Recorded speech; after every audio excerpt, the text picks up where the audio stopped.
masjid memang. Baik ke masjid, semuanya kembali ke masjid. Kita jadikan sarana ya untuk kebangkitan umat ini melalui masjid. Kenapa? Memang ya tokoh-tokoh itu lahir dari masjid. Abu Hurairah kenapa dia banyak meriwayatkan hadis, dia izin kepada Rasulullah agar tetap berada di masjid. Ya, gitu ya. Maka Rasulullah selalu di masjid. Makanya selalu apa gerakan Nabi, semua yang dilakukan oleh Nabi, Abu Hurairah banyak meriwayatkan hadis. Kenapa? Dia di masjid. Gitu ya, dia di masjid. Kemudian juga Ibnu Taimiyah begitu juga. Imam Malik begitu juga. Banyak tokoh-tokoh yang lainnya. Ya, semuanya adalah lahir dari masjid. Gitu ya.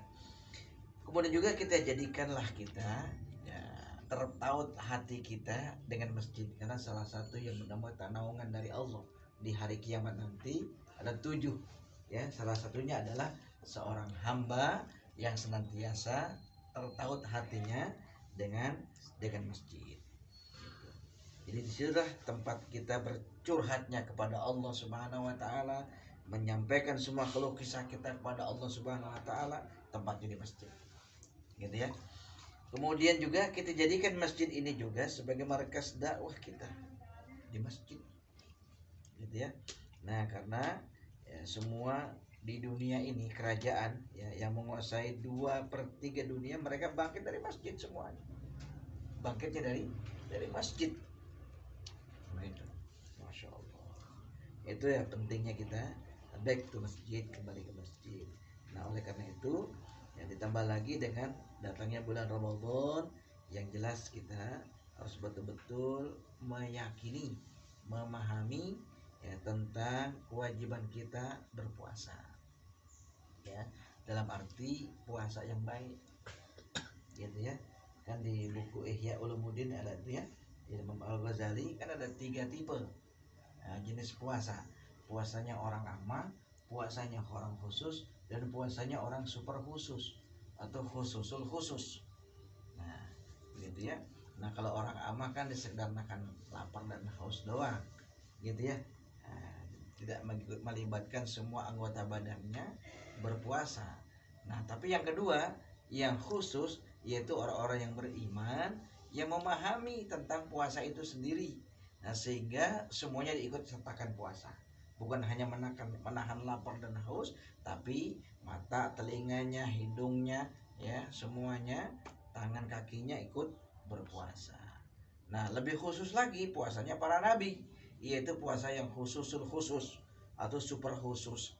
Nah, dia merasakan batal puasanya kalau ada terlintas di benak pikirannya keinginan-keinginan duniawi. Nah, itu dia merasakan puasanya batal. Itu yang super khusus, itu puasanya para anbiya, para nabi. Kita paling nggak yang tengah aja. Nah, yang tengah aja, yang khusus. Nah, sehingga kita ikut sertakan ya puasa, baik lahir batin kita ikut puasa. Ini puasa yang baik itu seperti itu.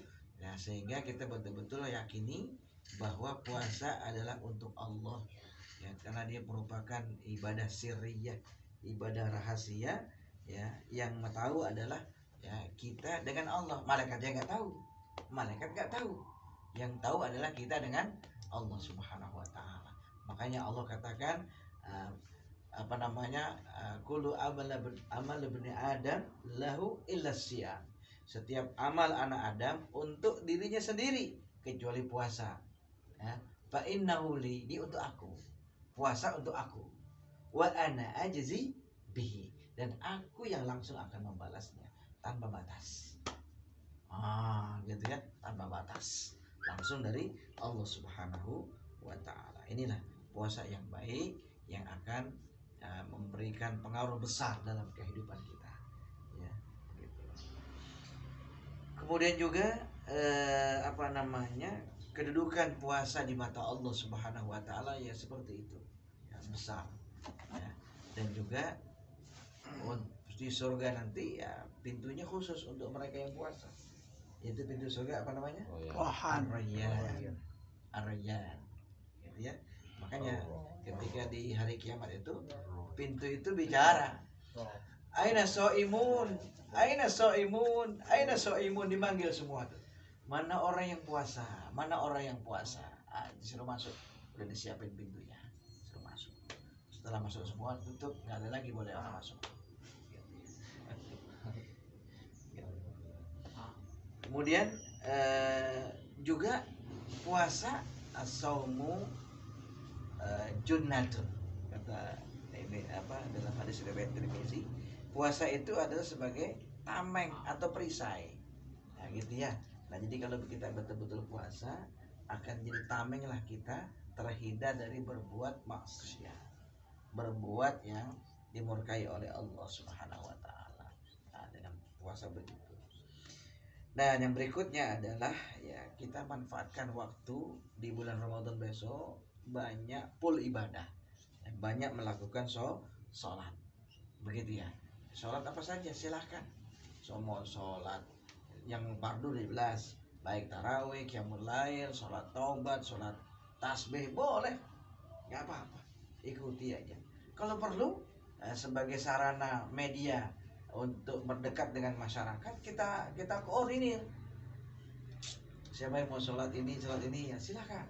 Yang suka begitu kan, biasanya orang-orang tradisional kan begitu ya, mau sholat tasbih, mau sholat hajat, mau sholat taubat segala macam, itu bisa dikoordinir juga.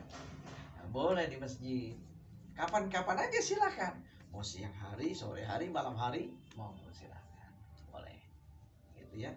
Ini ya, bisikin ustadznya di situ, antum koordinasi, masya Allah. Jadi kita nggak eksklusif ya, jadi kita bermasyarakat bersama mereka. Kemudian banyak membaca Al-Quran. Nah ini juga ya, banyak baca Al-Quran ya, karena disitulah syahrul Ramadan alladzi unzila fihil Quran hudal linnasi wa bayyinatin minal huda wal furqan. Jadi disitulah kita jadikan Quran itu sebagai sahabat karib kita, kawan bicara kita.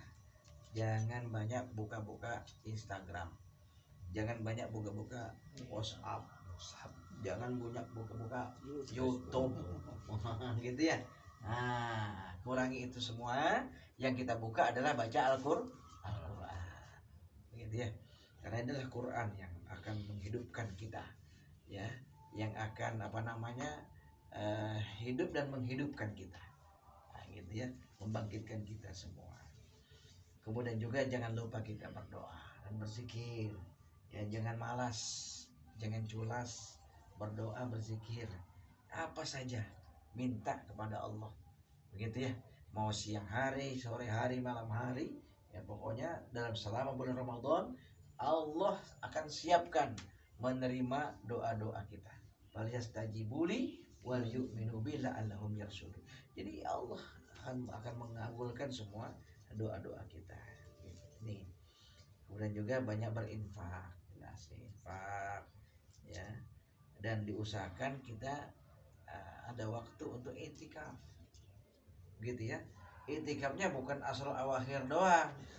Ketika kita lagi mau sholat di masjid, berdiam diri di masjid, mau 1 jam, mau 2 jam, mau 3 jam, niatkan apa? Itikaf, gitu ya. Karena ada nilainya tinggi di sisi Allah. Orang yang selalu tertaut hatinya dengan masjid, makanya sebagai markas kita adalah di masjid, begitu. Seperti walaupun masjid dekat, jangan di rumah, dia ke masjid. Walaupun dia muter jalannya nggak apa-apa, nambahin pahala, begitu ya. Karena gak ada pintunya di sini, lompat dimarahin sama DKM-nya. Bikin jalan tol masuk rumah yang sunnah ya, Sob? Sunnah ini, rumah dekat masjid. Oh iya. Rasulullah dekat masjid. Ya, bukan semuanya, tapi dia memang di dalam masjid. Ya sampai Rasulullah aja makamnya di masjid kan, gitu ya. Karena dia memang di masjid semua. Itulah back to masjid ya, sebagai kebangkitan umat. Termasuk Muhammad Al-Fatih juga dari masjid semuanya. Rata-rata tokoh-tokoh 2/3 itu pemimpin dunia itu orang-orang yang ada dari masjid. Masya Allah, begitu Pak Mul, masjid. Dan yang terakhir, nanti kita banyak silaturahim, ya, banyak silaturahim, banyak ya saling mengunjungi, ya ajak keluarga kita, ya tetangga kita, masyarakat kita, khususnya untuk kita di upah kita ini ya kita ajak keluarga Pak Mul datang ke keluarga Pak Tisna, cakep tuh gitu ya. Ya keluarganya Irwan datang ke rumah keluarganya Ridwan, atau datang ke rumah Anda boleh juga gitu ya, sambil bawa durian. Oh, kita terima. Ada sinyal itu. Ya umpama. Macam Indonesia deh. Umpama kan boleh ya. Mau goyang cendol. Oh, Cendol durian deh. Baik, itu diantaranya lah yang perlu kita persiapkan ya. Begitu. Jadi kalau dari sisi kedudukan puasa luar biasa. Ya, makanya Allah panggil kita orang-orang yang beriman. Ya ayyuhalladzina amanu, orang-orang yang beriman. Nah, itu banyak para mufassir mengatakan itu panggilan-panggilan yang luar biasa. Mereka-mereka yang beriman kepadanya dipanggil oleh Allah ya, dengan lemah lembut. Kutiba alaikumusiyam kama kutiba alal ladzina min qablikum la'allakum tattaqun. Yang diwajibkan kepada kita puasa sebagaimana dahulu orang-orang yang dahulu juga berpuasa ya agar kita bertakwa. Jadi visi kita adalah takwa gitu ya. Misinya itu tadi kita hidupkan semua kegiatan-kegiatan, waktu-waktu, dari detiknya, menitnya, ya semuanya ada nilai ibadah. Detik, menit, jam, ya itu ada ibadah di situ. Jangan terlewatkan. Ada peluang, ada kesempatan, manfaatkan. Gitu ya, masya Allah. Wallahu a'lam bishawab. Alhamdulillah.